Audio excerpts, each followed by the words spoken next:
Bienvenue sur notre page Lecture paisible. Nous poursuivons toujours notre lecture avec le roman Complot sur l'île de Santiago. Roman très intéressant, roman qui nous donne à réfléchir, mais petit bémol, les chapitres sont assez volumineux. Pour le coup, nous lirons le dernier chapitre qui est le chapitre 4, mais j'ai décidé de le scinder en plusieurs parties afin que cela ne soit pas trop ennuyeux pour nos lecteurs, pour ceux qui écoutent la lecture. Nous allons débuter la première partie du chapitre 4, mais un petit résumé s'impose. Nous avons compris dans le chapitre précédent que le complot commençait à prendre forme. C'est bien vrai que lors des premier et deuxième chapitre, je me demandais, mais quel était enfin le complot? Mais là, nous avons compris que le complot se tenait plus autour de Mazarine.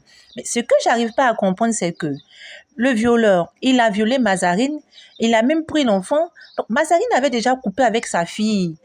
Donc, je comprends pas, en fait, quel est ce complot qui fait qu'il faut qu'on fasse atterrir Mazarine au Cap Vert. Mais je pense que la première partie du chapitre 4 nous dira encore plus. Mais pour le moment, nous allons devoir nous armer de patience pour pouvoir comprendre ce complot-là. Donc, nous lisons la première partie du chapitre 4. Nathalie préparait les encas pour leur excursion en bateau. Mazarine se chargea des soldats. Elle devait en acheter dans la supérette située non loin de l'auberge. Elle proposa à Moïse de l'accompagner. Elle n'était toujours pas convaincue de vouloir faire cette balade en bateau. Elle voulait qu'il en parle de vive voix en dehors des murs de la maison. Je trouve très douteux le revirement de Nathalie. Elle m'en voulait parce qu'elle m'a vu sortir de ta chambre et subitement, elle redevient mon amie. Je reconnais que son attitude est un peu étrange. Elle m'a expliqué ce matin qu'elle désirait qu'on reste en bon terme. Elle m'a aussi avoué qu'elle avait honte de la réaction qu'elle a eue vis-à-vis de toi. Je vous accompagnerai jusqu'au port de Praia. Si je ne connais pas ces amis dont il est question, tu n'iras pas avec elle. On retournera ensemble. C'est compris. J'accepte de lui accorder le bénéfice du doute, mais je reste sur mes gardes. Comme toujours, Mazaza. Oh non, tu n'as pas osé. Il avait réussi à la faire rire aux éclats. Il lui proposa de passer tout d'abord à l'hôtel où logeait Michael afin de prendre une chambre. Ils pourraient ainsi laisser leurs affaires et s'y retrouver le soir après sa balade en bateau. Ils logeraient là jusqu'à ce qu'ils trouvent le moyen de quitter l'île dans les prochains jours. Ils comptaient profiter de son absence pour contacter l'ambassade de leur pays au Sénégal vu qu'ils n'en avaient pas au Cap-Vert. La chambre qu'on leur proposa avait une vue sur la petite plage de Praia. Ils rangeaient le contenu de leur sac avant de prendre la direction de l'épicerie pour y faire des courses. Moïse en profita pour prendre quelques bricoles pour l'hôtel. Tout était fin prêt. Nathalie n'attendait plus que le retour de Mazarine et Moïse pour rejoindre ses amis. Ils avaient mis trop de temps pour effectuer cette course et elle commençait à s'impatienter. Elle prit enfin la décision d'aller les chercher lorsqu'ils firent leur entrée. Ce n'est vraiment pas trop tôt. Où étiez-vous? À la supérette comme prévu pour prendre les boissons. J'en ai profité pour faire une petite course personnelle et la présence de Mazarine était indispensable. Vous étiez sûrement en train de vous amouracher comme deux adolescents. Nous devons nous mettre en route. Elles doivent certainement nous attendre. Les sandwichs et la boisson furent rangés dans des sacs isothermes. Mazarine prit un copieux petit déjeuner sous la surveillance de Nathalie qui s'impatientait. Tous ensemble, ils prirent un taxi en direction du port de Praia. Il mit moins d'une dizaine de minutes pour arriver à destination depuis la voiture. On pouvait apercevoir des personnes qui tentaient d'amarrer leur yacht à quai. Non loin, les passagers d'un ferry se hâtèrent les pas pour l'embarquement. Ils se rapprochèrent timidement du rivage. J'aperçois mes amies tout à gauche. Elles nous font des signes de la main. Oui, je les vois. Marie-Catherine et Anne-Marie, les deux plus grosses commères de Bruxelles. Ce sont-elles tes nouvelles copines? Nous avons toujours été amies. C'est un réel plaisir pour moi de les retrouver hors de nos frontières. Mazarine ralentit le pas pour être au même niveau que Moïse et prendre quelques informations sur ces femmes avec lesquelles elle passerait la journée. Penses-tu que je peux y aller? Oui, vas-y. Elles sont de grandes jacasseuses, mais pas dangereuses. Fais juste attention à ce que tu leur racontes. On se retrouve ce soir à l'hôtel. Nathalie ne doit surtout pas savoir où nous logeons. Trouve un prétexte et dis-lui que tu la rejoindras plus tard à l'auberge. Apparemment, tu te méfies d'elle à présent. Non, mais elle ne sait absolument rien de tout ce qui se trame. Elle pourrait en parler à Mac ou à Daya sans en connaître les conséquences. Qu'as-tu prévu faire de ta journée? Je resterai à l'hôtel pour passer les coups de fil nécessaires. Mazarine fit un gros câlin à Moïse avant de rejoindre Nathalie et ses amis qui s'impatientaient sur le bateau. Il eut un mauvais pressentiment en les voyant s'éloigner progressivement du quai. Il n'avait pas vu le notonnier avant le départ du bateau. Il s'en voulait pour son oubli. Comment a-t-il pu laisser Mazarine s'en aller sans connaître au préalable l'identité de celui qui était chargé de conduire ce bateau à bon port? Il sortit son téléphone et prit en photo l'immatriculation du bateau avant qu'il ne soit hors de son champ de vision. Il s'inquiétait certainement inutilement. Tout se passerait bien. Il héla un taxi pour rentrer à son hôtel. Nathalie fit les présentations entre les filles. Elle servit des coupes de champagne et prit Mazarine en apartheid à tribord du bateau pour éclaircir quelques zones d'ombre. Je te présente mes plates excuses pour mon agressivité ces derniers temps. Pour me faire pardonner, je t'ai réservé cette surprise. Je croyais que tu avais été invité par tes amis. Je ne voulais pas que tu refuses de venir. Quelle est la surprise? Ne sois pas pressé. Nous avons toute la journée, prends un peu de champagne pour te détendre. Il est trop tôt pour boire de l'alcool, je me contenterai du thé glacé. Arrête de jouer les rabat-joie, Mazarine. Ce rôle ne te sied pas. Tu n'as pas hésité à coucher avec un homme qui m'appartenait. Tu viens à peine de faire amende honorable et tu lances à nouveau les hostilités? Je plaisante. Détends-toi. Je ne vais pas te faire attendre plus longtemps pour te faire découvrir ta surprise. Elle entraîna Mazarine à l'avant du bateau. Pendant un instant, cette dernière crut halluciner. Elle avait en face d'elle Jovan Mendes. Elle avait de multiples questions en tête et n'arrivait pas à les formuler. Il était vêtu d'une chemise hawaïenne à courtes manches et d'un bermuda. Avec un petit sourire au coin, il se rapprocha lentement d'elle. « Que fais-tu ici, Jovan? Si tu observes la coque du bateau, tu verras JM, les initiales de mon nom. Ton ami a loué à ma boîte ce bateau de plaisance et m'a sollicité pour vous faire une balade toute la journée. Qui dirige le bateau pendant que tu es ici avec moi? L'un de mes amis que tu as rencontré à la soirée, je suis heureux de te revoir. » Mazarine se mit à réfléchir un court instant. Elle n'arrivait pas à cerner le jeu auquel jouait Nathalie. Elle s'était bien faite avoir. Dès le départ, elle voyait d'un mauvais œil son revirement, mais elle avait préféré lui accorder le bénéfice du doute. Malgré la musique dansante qui résonnait sur le bateau et l'alcool qui coulait à flot, elle n'arrivait pas à se détendre. Son téléphone ne captait pas de réseau. Il était déjà assez loin de la rive. Ils étaient déjà assez loin de la rive. Dans le cas contraire, elle se serait jetée à l'eau pour gagner les côtes à la nage. Sans détour, elle annonça à Nathalie qu'elle ne voulait plus passer la journée sur le bateau. Elle souhaitait être ramenée au port de Praia avant qu'ils ne continuent leur balade initialement prévue. Nathalie s'y opposa fermement. Il était hors de question de revenir à quai. Elle avait un peu trop bu et devenait de plus en plus agressive verbalement. Puis-je connaître la finalité de ce scénario? Mon but est de repartir en Belgique avec Moïse. Tu penses que j'allais abdiquer aussi facilement et te le laisser? Tu me donneras à manger au requin et feras croire à un accident? Je ne suis pas si cruelle. J'ai eu la délicatesse de te ramener un homme sur qui tu avais des vues. Contente-toi de lui et lâche le mien. J'accepte de ne plus être en contact avec Moïse. Je quitterai cette île et vous m'en entendrez plus jamais parler de moi.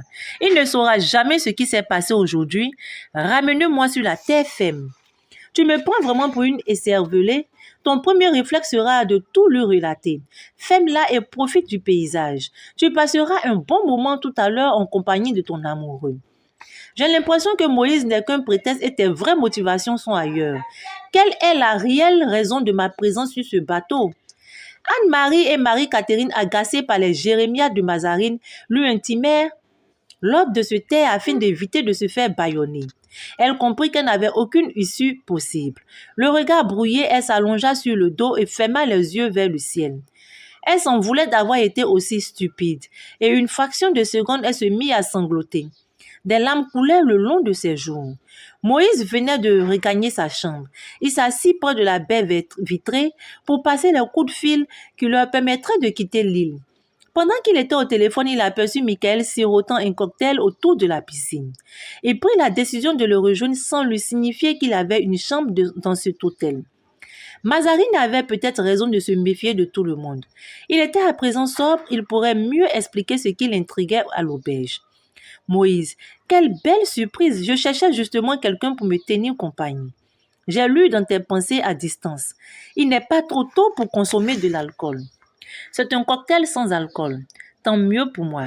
J'avais quelques points à clarifier avec toi. Lesquels? Hier, lorsque nous sommes passés à l'auberge, tu avais le regard fixé sur quelqu'un. Tu as par la suite prétendu que tout était dû à la fatigue. J'ai rôdé ce matin autour de votre auberge pour en avoir le cœur net. Je l'ai revu et je l'ai même photographié. Il s'agit de M. Zhang. Il lui montra la photo prise quelques heures plus tôt. Il s'agissait bel et bien du père de celui qui avait violé Mazarine des années auparavant. Tout laissait penser qu'il était le chef du groupe. Michael lui expliqua que M. Zhang était à la tête d'une grande entreprise d'extraction de minerais. Il avait collaboré avec sa société il y a quelques années en arrière. Quelques mois auparavant, son décès avait été annoncé par plusieurs médias. Après quelques recherches, il lui présenta des articles en ligne qui en avaient fait mention, d'où sa surprise lorsqu'il l'a aperçu devant l'auberge. Moïse prit le temps de lire la quasi-totalité des écrits qui le mentionnaient. Il apprit ainsi qu'il avait fait de sa petite fille son unique héritière. J'apprends que sa petite fille est son unique héritière. Il n'a pas d'enfant. Son fils a été assassiné lors d'une attaque à main armée il y a environ 5 ans. Sa petite fille est donc la prunelle de ses yeux. Il se déplace partout avec elle. J'ai eu l'occasion de la voir lors d'une conférence de presse. Elle doit être ici avec lui. Il n'y a aucune petite chinoise à l'auberge, uniquement 3 hommes. Elle est issue d'un métissage puisqu'elle a la peau mate mais des traits asiatiques. Si elle n'est pas à l'auberge, j'en déduis donc qu'elle réside ailleurs sur l'île. Je suis encore plus intriguée face à ce mystère. Moïse pensait connaître la raison pour laquelle la petite ne résidait pas à l'auberge de Mac. Elle était sans nul doute la fille de Mazarine. Mais le vrai mystère résidait autour de la mort de M. Zhang et sa présence à Praia. Il ne comprenait pas la logique derrière ces agissements. Réunir Mazarine et sa fille dans la même ville et mettre tout en œuvre pour qu'elles ne se rencontrent pas. Il ne pouvait pas partager cette information avec Michael car cela relevait de la vie privée de Mazarine.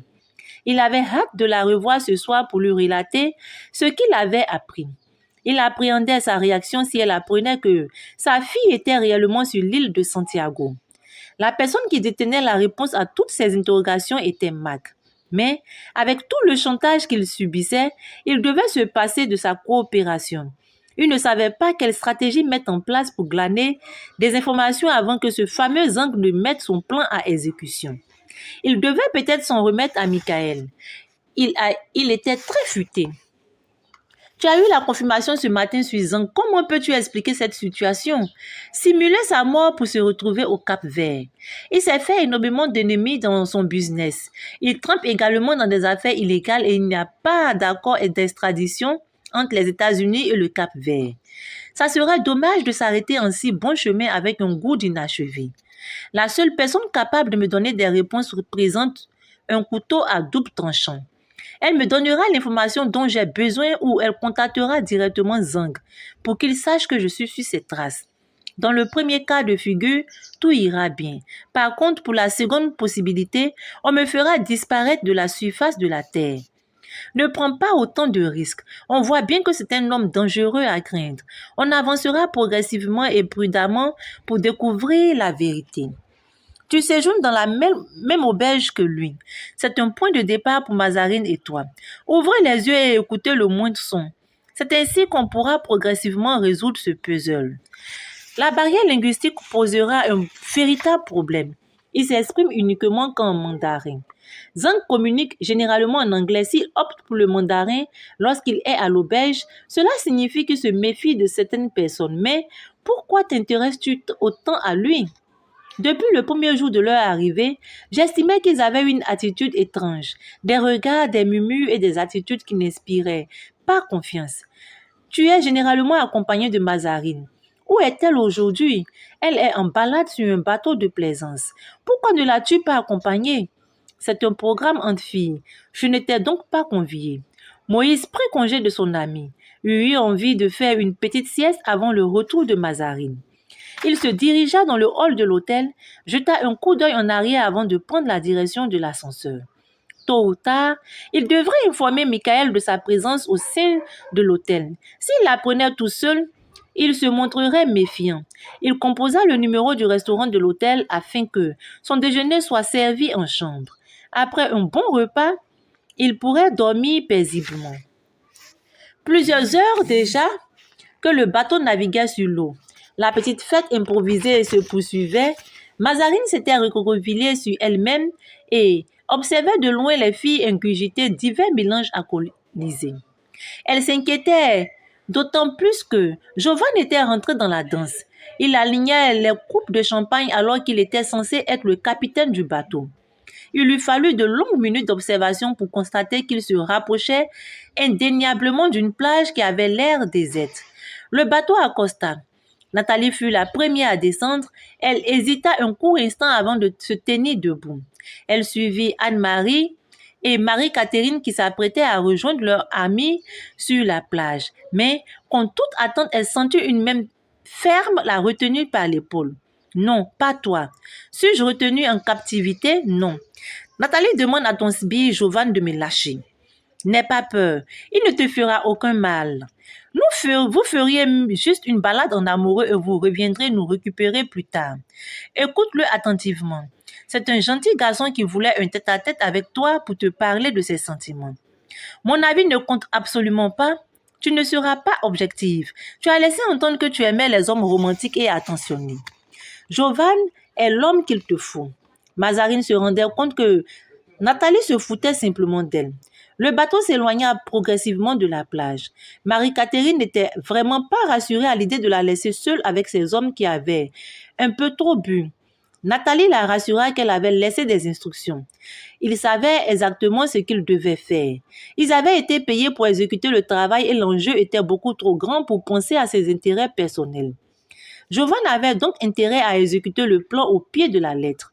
Elles installèrent leurs parasols et serviettes sur la plage avant d'étaler de la crème solaire sur leur peau.